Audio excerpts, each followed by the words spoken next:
ومحبوبه ومعشوقه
যথা সময়ে মসজিদে আসার বসার তৌফিক দান করেছে।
আগামীকাল কুরবানির দিন, আজ কুরবানির আগের দিন, এক হলো জুমার দিন, দ্বিতীয়ত আরাফার দিন। সৌদি আরব কান্ট্রিতে আজকে ইয়াউমুন নাহারের দিন। তারা তাদের পশু আল্লাহর রাস্তায় কুরবানি করেছে। আমরা আগামী বছর আমাদের চাঁদের তারিখ অনুযায়ী কুরবানি করব। তাই সবকিছু মিলিয়ে আজ আমরা আলোচনা করব কিছু কুরবানির গুরুত্বপূর্ণ মাসাইল এবং কুরবানির ইতিহাস সম্পর্কে আল্লাহ যদি আমাদেরকে তৌফিক দান করেন তাহলে আলোচনা করার চেষ্টা করব। সকলে বলুন আমিন। আল্লাহ কোরআনে কারীমের মধ্যে বলেন ওয়াতলু আলাইহিম নাবা বনি আদম বিল হক। সুবহানাল্লাহ। মানুষ কুরবানি দেয় কেন? আল্লাহকে খুশি করার জন্য। হযরতে আদম আলাইহিস সালাম থেকে শুরু করে আজ পর্যন্ত এক এক নবীর শরীয়তের মধ্যে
প্রয়োজন। আপনার মাধ্যমে, আমার মাধ্যমে যদি আমার ছেলে কিংবা নাতি যদি কোনো পাপ করা শিখে, আপনি কবরে গেলেও আপনার সন্তান, আপনার নাতি যদি ওই পাপটা চালিয়ে যায়, ওই পাপের একটা গুনাহ আপনি পাপ না করলেও আপনার কবরে যাবে। আরে কিয়ামত পর্যন্ত যত মানুষ হত্যা করবে, হাবিল কাবিল হত্যা করেছিল একজনকে, কিন্তু কিয়ামত পর্যন্ত যত মানুষ হত্যা হবে প্রত্যেকের হত্যার একটা একটা গুনাহ হাবিলের আমলনামায় যাবে। সেজন্য আপন ছোট নাতি নাতনি, ছোট ছেলে মেয়ে থাকলে তাদের সামনে ফাহিশা কথাবার্তা বলা, তাদের সামনে অশ্লীল বাক্য ব্যবহার করা, শরীয়ত যা গ্রহণ করে না তা আপন সন্তান সন্তানি কিংবা কোন ছোট মাসুম বাচ্চার সামনে এগুলা করলে, যদি ওই গুনাহটা এ বুঝে করুক না বুঝে করুক, আপনি করেছেন বুঝে, ছোট মাসুম বাচ্চা তার বুঝে করবে, কিন্তু গুনাহ আপনার আমলনামায় ঠিকই। আল্লাহ আমাদেরকে বাঁচিয়ে রাখুক। সকালে বলো এখন দেখুন কুরবানি, ওই হাবিলকে যখন কাবিল মারল, মারার পর সে হতভম্ব হয়ে যায়। হতভম্ব হওয়ার পর একটি কাক আর একটি কাককে হত্যা করল। হত্যা করার পর দেখল একটি কাক যখন মারা গিয়েছে, পা দিয়ে মাটি খুঁড়ে খুঁড়ে ওই কাককে কবর দিচ্ছে। ওই কাককে কবর দেওয়ার পর এই ঘটনাগুলো কাবিল দেখছে, হায় হায়, আমি তো আমার ভাইকে একজনের প্রেমে পড়ে বিয়ে করার জন্য হত্যা করেছি, এখন আমি এই ভাইকে কি করব? আমি তো কিছু বুঝতে পারছি না। ওই ভাইকে নিয়ে সে যখন চিন্তার মধ্যে পড়ে গিয়েছে, আল্লাহ গায়েবীভাবে দুটি কাক পাঠিয়ে একটি কাক আর একটি কাককে মেরে কবর দিচ্ছে। এই ঘটনাগুলো যখন কাবিল দেখলো, সেও মাটি খুঁড়ে হাবিলকে কবর দিল। কবর দেওয়ার পর কিছুদিন সে পাহাড়ের মধ্যে ঘোরাফেরা করছে। আমি যদি বাড়িতে যাই, আমার বাবা জিজ্ঞেস করবে হাবিল কোথায়, আমি আমার বাবাকে কি জবাব দিব? এই চিন্তা চেতনা নিয়ে সে পাহাড়ের মধ্যে ঘোরাফেরা করতে করতে কিছুদিন পর শয়তান তার কাছে আসলো। শয়তান আসার পর একটা কাবিলের হাবিলের মূর্তি বানিয়ে দিল। বলল, হাবিল দেখো, তুমি তো তোমার ভাইকে হত্যা করে ফেলেছো, তুমি যদি তোমার ভাইয়ের মহব্বত যদি বাঁচিয়ে রাখতে চাও, আমি তোমাকে একটা তোমার ভাইয়ের মতো মূর্তি বানিয়ে দিই, তুমি তোমার ওই ভাইয়ের পূজা করো। এখান থেকে মূর্তি পূজার সূচনা।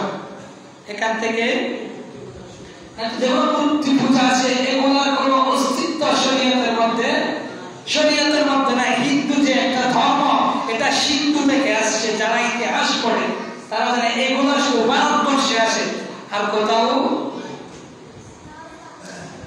আল্লাহ কোরআনে কারীমের মধ্যে বলেন, কুল ইন্না সালাতি ওয়া নুসুকি ওয়া মাহইয়ায়া ওয়া মামাতি লিল্লাহি রাব্বিল আলামিন। সুবহানাল্লাহ। কুরবানি বলা হয় নিকটে যাওয়া। কুরবানি মানে বলেন না, মানুষ যখন গুনাহ করতে করতে আল্লাহ থেকে দূরে সরে যায়, আল্লাহ চাই মানুষকে বাঁচাতে, আল্লাহ চাই উম্মতের গুনাহ ক্ষমা করতে, রাসূলুল্লাহ চাই উম্মতের গুনাহ যে কোনো একটা পদ্ধতিতে ক্ষমা করিয়ে নিতে। তাই আল্লাহ শিখিয়ে দিচ্ছেন কুরবানি মানে হচ্ছে কাছে আসা। কুরবানির দিন 3 দিন। কয় দিন? 10 তারিখ, 11 তারিখ, 12 তারিখ। আর শাফি মাযহাব মতে 4 দিন। মনে করেন কুরবানির নিসাব কি? কুরবানির নিসাব হচ্ছে যদি কোন ব্যক্তির ঘরে 10 তারিখ, 11 তারিখ, 12 তারিখ যদি 80,000 টাকা জমা থাকে, কয় হাজার টাকা? কিন্তু যাকাতের জন্য 1 বছর হতে হয়, কুরবানির জন্য ঈদুল ফিতরের জন্য 1 বছর হওয়া শর্ত। যদি কোন ব্যক্তির ঘরে কুরবানির দিন, এখন আছে না অনেক গরিব মানুষ, তার সে সারা বছর অভাবের মধ্যে আছে, কিন্তু সে গরু বিক্রি করে একদিন 1 লাখ টাকার মালিক হয়েছে, ঈদের দিন সকালে তার টাকাগুলো তার ঘরে আছে কর্জ ছাড়া। এরকম মানুষ নাই? তাদের প্রত্যেকের উপর কুরবানি ওয়াজিব। আপনি আমাদের মাজার এখানে এক একটা ফকিরের 5 লক্ষ টাকার উপরে ব্যাংক অ্যাকাউন্ট,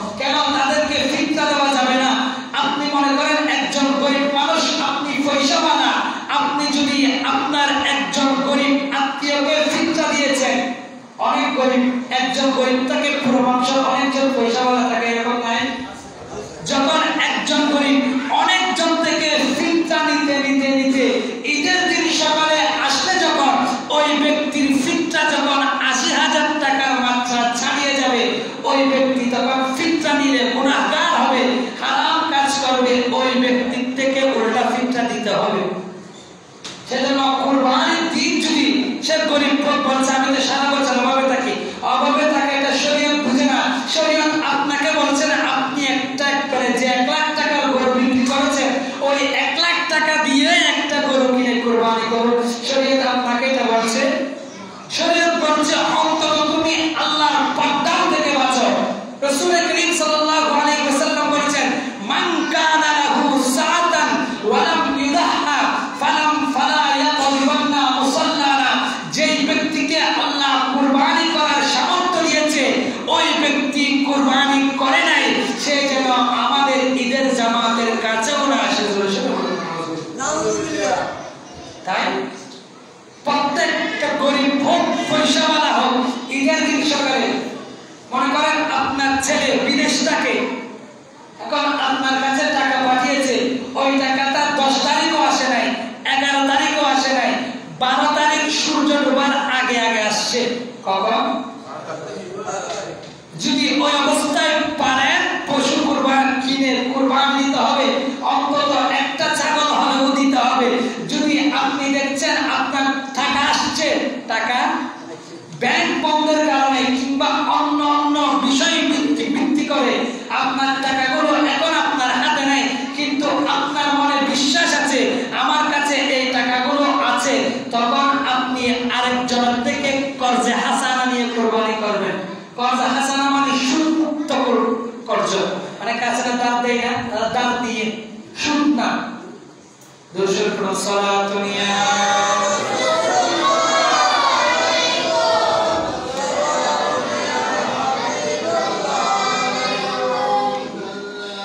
আল্লাহ রাসূল বলেন, আল্লাহ বলেন কুল ইন্না সালাতি,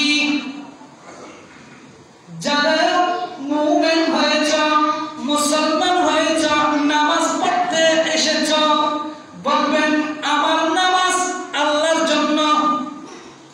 আপনি যখন কুরবানি করবেন আমার এই কুরবানি আল্লাহর জন্য। কারণ আপনি যদি একটু চিন্তা করুন আমাদের শরীয়তের মুহাম্মাদির আগে যখন কুরবানি করা হতো তখন ওই পশুর গোশত পাওয়া যেত, ওই পশুটা একটা স্থানের মধ্যে রাখা হতো। আল্লাহ যার কুরবানি কবুল করেছে একটা আগুন কিংবা মেঘ এসে ওই পশুটাকে জ্বালিয়ে দিত। সুবহানাল্লাহ। কিংবা আমাদের শরীয়তের আগে যখন কেউ মিথ্যা বলতো, যখন কেউ চুগলখড়ি করত তার গা দিয়ে গন্ধ বের হতো। কি বের হতো?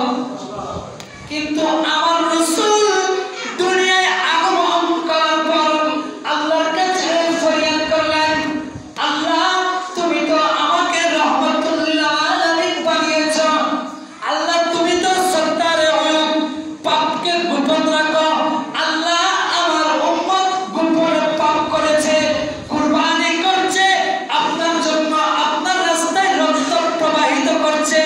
আল্লাহ তুমি আমার উম্মতের পাপ আল্লাহ যেভাবে তুমি গোপন রেখেছ গোপন অবস্থায় ক্ষমা করে দাও। সুবহানাল্লাহ। তাহলে কুরবানি করাটা ফরজ, ওয়াজিব বা মানা ফরজ। কোরআনে কারীমের মধ্যে বলেন ইন্না আতাইনাকাল কাউসার ফাসাল্লি লিরাব্বিকা ওয়ানহার ইন্না শানিআকা হুয়াল আবতার। সুবহানাল্লাহ। আল্লাহ বলেন ফাসাল্লি, নামাজ পড়া এটাও ফরজ। বলেন নামাজ পড়া এটাও ফরজ। আল্লাহ কারণ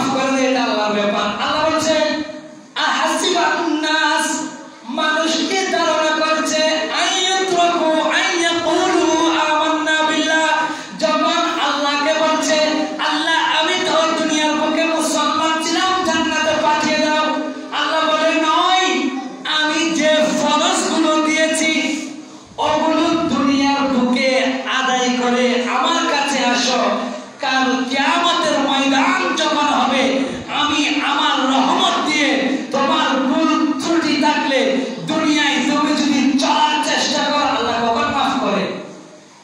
আপনি চলার চেষ্টা করছেন শরীয়তের পথে, আপনি যদি ঘুমিয়ে ঘুমিয়ে বলেন আল্লাহ মাফ করে দিব, আয় নামাজ পড়লে কি এই ম্যাচ কালেকশন দিয়ে দেন, আল্লাহ মাফ করে না?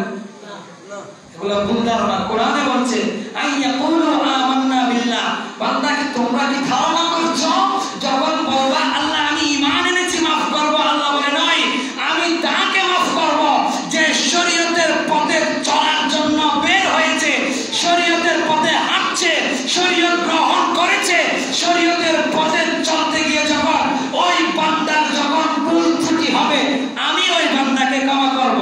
সুবহানাল্লাহ।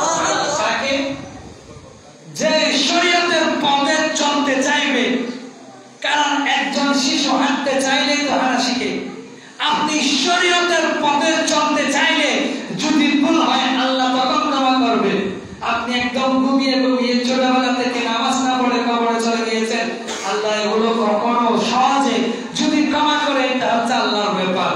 কিন্তু পাল্টা করলে বাঁচা যাবে? কথা বলেন না, বাঁচা যাবে? নামাজও পড়ো, যখন কুরবানি ওয়াজিব হবে কুরবানিও করো। সুবহানাল্লাহ।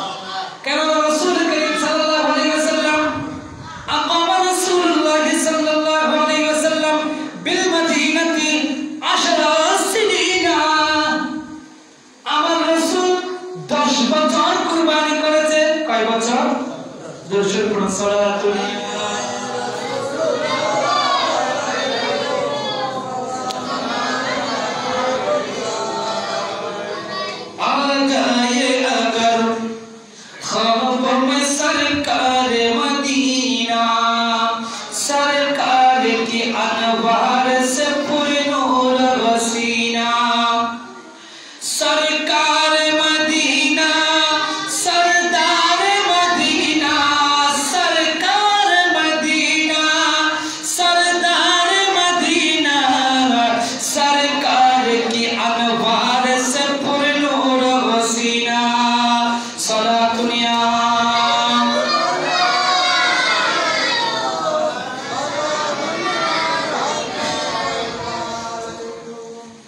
মনে করেন আমি কয়েকটা মাসআলা বলছি, এগুলো খুব গুরুত্বপূর্ণ সহকারে শুনুন।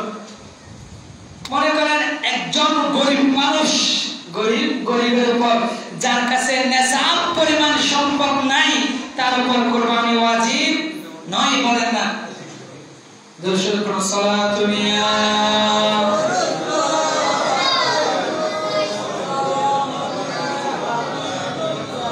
এই মাসআলাগুলো আমাদের জন্য খুবই গুরুত্বপূর্ণ, কারণ গরিবের উপর কুরবানি ওয়াজিব।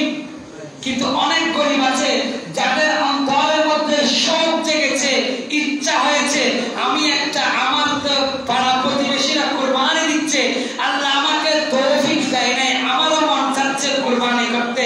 এখন কুরবানি করার জন্য ওই গরিব মানুষ একটা পশু ক্রয় করেছে, কি ওই পশুটা ক্রয় করার পর হারিয়ে গিয়েছে। এগুলো খুব গুরুত্বপূর্ণ মাসআলা আমাদের সমসাময়িক। একজন মানুষ গরিব, তার কাছে নেশাব পরিমাণ সম্পদের মালিক না হওয়ার কারণে আল্লাহ তার উপর কুরবানি ফরজ করে নাই। কুরবানি ফরজ না করলেও ওই ব্যক্তি মনে মনে ধারণা করছে আমার পাড়া প্রতিবেশীরা প্রত্যেকে কুরবানি করছে, আল্লাহ আমাকে তৌফিক দেয় নাই, তো কি হয়েছে, আমি প্রয়োজনে কর্জ করে পশু ক্রয় করব। কি কর্জ করে? এখন ওই গরিব ব্যক্তি কর্জ করে পশু ক্রয় করেছে, ওই পশুটা আবার হারিয়ে গিয়েছে, ওই পশুটা অথবা আপনি একটা পশু ক্রয় করেছেন, গরিব মানুষ ঘরে এনেছেন, ওই পশুটা যখন ঘরে এনেছেন আপনার স্ত্রী পুত্রকে যখন দেখালেন, ওনারা এটা পছন্দ করে নাই, বলছে আমরা দিচ্ছি যখন ভালো থেকে দিব, না দিলে ভালো দিব না। এরকম অনেক মানুষ নাই? গরিব মানুষ একটা ছাগল কিনে এসেছে টাকার অভাবে, ছোট্ট একটা ছাগল কিনে এনেছে 1 বছর বয়সী, এবং যখন ঘরে এনেছে স্ত্রী পুত্র রাখল বলছে দিচ্ছেন তো বালা করে দিন নদীর এক পুত্র করতে। যখন ওই ব্যক্তি কি করবে, ওই পশুটা কিংবা হারিয়ে গিয়েছে, ওই ব্যক্তি আবার খরচ করে আরেকটা পশু ক্রয় করেছে। এখন যখন ঈদের দিন হবে ওই ব্যক্তির কাছে দুটোটাই কুরবানি করা ওয়াজিব। সে গরিব হোক, যখন কুরবানি নিয়তে ক্রয় করবে তখনই কুরবানি দেওয়া ওইটা ওয়াজিব হয়ে যায়।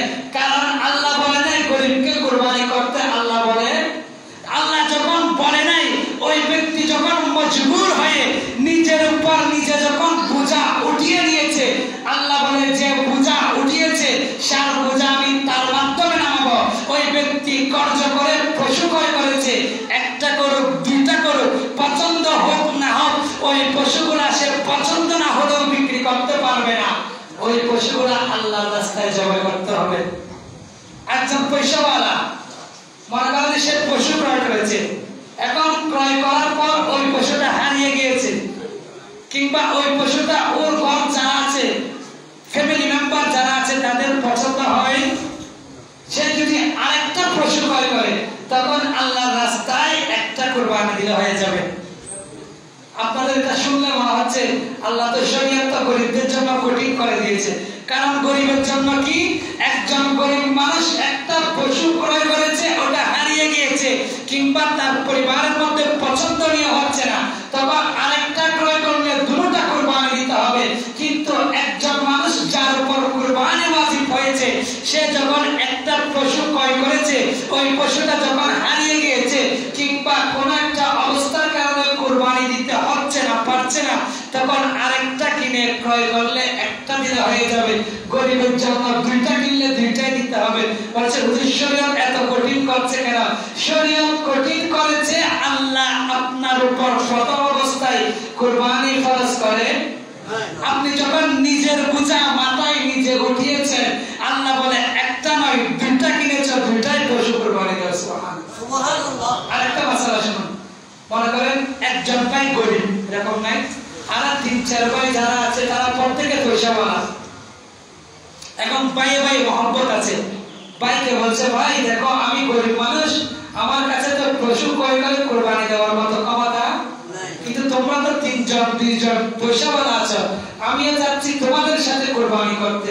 এখন ওই ব্যক্তি কি করবে? ওই ব্যক্তি যে একটা 5,000 টাকা 10,000 টাকা ওই টাকাগুলো ওর ভাইকে দান করবে। কি করবে? এগুলো খুব গুরুত্বপূর্ণ আছে না? এক ঘরের মধ্যে 4-5 ভাই থাকলে এক ভাই তো নিশ্চিত গরিব থাকে, তখন ওই ভাই কুরবানি করতে যাচ্ছে ভাইয়ের সাথে। এখন ওই ব্যক্তি যদি 5,000 টাকাও দেয়, ওই টাকাগুলো আপন ভাইদেরকে বলবে এগুলো আমি আমার অন্তর থেকে তোমাদেরকে দিয়েছি, তোমরা যা করো আমি তার উপর খুশি থাকবো, শুধু কুরবানির দিন আমার নামটা বলি। সুবহানাল্লাহ। তাহলে ওই ব্যক্তির কুরবানি হয়ে যাবে। দর্শক পড়া সালাতুন ইয়া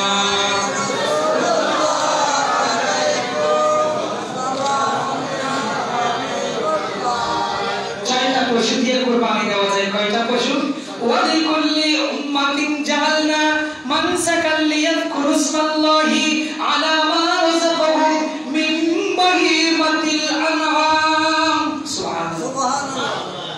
আল্লাহ বলেন আমার নবীর শরীয়তের মধ্যে যে পশুগুলো কুরবানির জন্য নির্ধারণ করেছে, বান্দা তোমরা ওই পশুগুলো আল্লাহর রাস্তায় কুরবানি করো। 1 নম্বর, আপনি যেটা কুরবানি দিবেন এটা গৃহপালিত হতে হয়। সেজন্য যেগুলো বন্য মোষ, কতগুলো আছে না বনের মোষ, যেগুলো গৃহপালিত নয়, এগুলা দিয়ে কুরবানি দিলে কুরবানি হবে। গরু, ছাগল, উট, ভেড়া ইত্যাদি দুব্বা, এই 6টা দিয়ে কুরবানি দিতে হয়। ঘোড়া দিয়ে কুরবানি দিলে কুরবানি হবে না। কিংবা ওই কচ্ছপ, গাধা ইত্যাদি দিয়ে কুরবানি দিলে কুরবানি হবে না। যদি কেউ ছাগল দিয়ে কুরবানি দিতে চায়, ওই ছাগলের বয়স 1 বছর হতে হবে। কয় বছর? 1 বছর। কিংবা যদি গরু দিয়ে কুরবানি দিতে হয়, ওই গরুর বয়স মিনিমাম 2 বছর হতে হবে। কয় বছর? 2 বছর। অর্থাৎ মুসান্না হইতে হবে। মুসান্না বলা হয়, মনে করেন আমাদের দাঁত হচ্ছে তখন যখন আমরা মায়ের গর্ভ থেকে দুনিয়ায় আসছি 1 বছর 1.5 বছর পর আমাদের দাঁত উঠছে না, কিন্তু আপনি পশু করতে খেয়াল করুন, পশু যখনই জন্মগ্রহণ করে তার মধ্যে দাঁত থাকে। গরুর বাছুর জন্মগ্রহণ করলে দাঁত মায়ের পেট থেকে নিয়ে আসে এরা পশু। সেজন্য মুসান্না বলা হয় যখন কোন পশুর 2টা দাঁত পড়বে। কয়টা? 2টা। সেগুলো গরুর যখন 2টা দাঁত কখন পড়ে, একটা গরু যখন 2 বছর বয়স হয়, আমরা তো মনে করেন 1 বছর 1.5 বছর 2 বছর হলে আমরা যখন দুনিয়ায় আসি আমাদের দাঁত আস্তে আস্তে উঠছে। এরা কিন্তু দাঁত নিয়ে আসে, এরা বালেগ হয় যখন দাঁত পড়ে। কখন? সেজন্য এদের 2টা দাঁত পড়ে মুসান্না হইলে, মুসান্না বলা হয় 2 বছর বয়সে হইলে। সেজন্য যদি কেউ উট দিয়ে কিংবা গরু দিয়ে মহিষ দিয়ে যদি কুরবানি করতে চায়, ওই পশুর বয়স কমপক্ষে 2 বছর হতে হবে। কয় বছর? 2 বছর। এবং একটা ঘোষণা, আপনাদের পশুর চামড়াগুলো আপনাদের পার্শ্ববর্তী সুন্নি মার্কাজ, কারণ চারদিকে বাতিল ফিরকা ছড়িয়ে গিয়েছে, ঈমান রক্ষা করা, আকীদা টিকিয়ে রাখা খুবই গুরুত্বপূর্ণ হয়ে পড়েছে। যদি ঈমানকে আপনার সন্তানদেরকে, আপনার পাড়া প্রতিবেশীরা যদি একটা সুন্নি মাদ্রাসা থাকে, ওইখান থেকে যদি ইয়া নবী সালাম আলাইকার আওয়াজ ওঠে, আপনার ছেলে যদি ছোট ওটাকে জিজ্ঞেস করবে, বাবা এগুলো যে ইয়া নবী পড়ছে এগুলো কেন পড়ছে, তখন আপনি বলতে পারবেন ওনারা নবীর মহব্বতে পড়ে ইয়া নবী পড়ছে, তখন আওয়াজের মাধ্যমে বোঝা যাবে। তাই আপনাদের পশুর চামড়াগুলো ওই নুরিয়া মাদ্রাসায় যথাসাধ্য দেওয়ার চেষ্টা করবেন। এবং মাদ্রাসা কমিটির ভাইয়েরা থাকবে, আমাকে বলেছে ওনারা আপনাদের বাড়িয়ে রাখবেন, ওনারা আপনাদের সাথে যোগাযোগ করে সংগ্রহ করবে। আল্লাহ যাতে আমাদের প্রত্যেককে, যারা কুরবানি দিচ্ছি, আমাদের প্রত্যেকের পশুর রক্ত, হাদিসে মুকদ্দাসের মধ্যে রাসূলুল্লাহ যেভাবে বলেছেন, যে ব্যক্তি কুরবানি দিবে, কুরবানির পশুর রক্ত জমিনে পড়ার আগে আপনি রক্ত প্রবাহিত করছেন পশুর, আর কিন্তু গুনাহ ক্ষমা করছে আল্লাহ আপনার। সুবহানাল্লাহ। কিন্তু কাজটা কি ছিল? আমাদের রক্ত প্রবাহিত হবে, আমাদের গুনাহ ক্ষমা হবে। কিন্তু আল্লাহ বলে নাই, যখন অন্তরের মধ্যে ইখলাসের নিয়তে, ইখলাস নিয়ে যখন পশুর রক্ত প্রবাহিত করবা, পশুর রক্ত জমিনে পড়ার আগে উম্মত যদি তোমার অন্তরের মধ্যে তাকওয়া থাকে, ইশকে ইলাহি থাকে, ইলাহুকুম ইলাহু ওয়াহিদ, একত্ববাদের উপর বিশ্বাস থাকে, তোমার পশুর রক্ত জমিনে পড়ার আগে আল্লাহ তোমার জীবনের গুনাহ ক্ষমা করবে, তোমার কুরবানি কবুল করবে। কাল যখন কিয়ামতের ময়দান হবে, ওই পশুটা তোমার আমার ফুলসিরাত পার হবার জরিয়া হবে। সুবহানাল্লাহ। কারণ আপনি যদি কুরবানি নিয়তে একটা পশু কিনেন, ওই পশুটাকে আপনি যদি কিছু কট খাওয়ান, কিছু খুশি খাওয়ান, ওই পশুটা যদি লাদা দেয়, কাল কিয়ামতের ময়দান যখন হবে, হাদিসে মুকদ্দাসের ভাষ্য অনুযায়ী ওগুলো আল্লাহ কিয়ামতের আপনার পাল্লায় মাফ করবে। সুবহানাল্লাহ। বন্ধুরা, পশুর লাদা কুরবানির নিয়তে কিনা, পশুর চামড়া, পশুর লোম, পশুর রক্ত ইত্যাদি সব কিছু পার করে ওই পশুটাকে আপনার ফুলসিরাত পার হওয়ার জরিয়া বানিয়ে আল্লাহ আপনাকে আমাকে ফুলসিরাত পার করে দিবে। সুবহানাল্লাহ। আল্লাহ তাআলা আমাদেরকে একাগ্রতা চিত্তে অন্তর থেকে মহব্বত নিয়ে একমাত্র আল্লাহর প্রেমে কুরবানি করার তৌফিক দান করুন। আমিন। ওয়া আখির দাওয়ানা আলহামদুলিল্লাহি রাব্বিল আলামিন।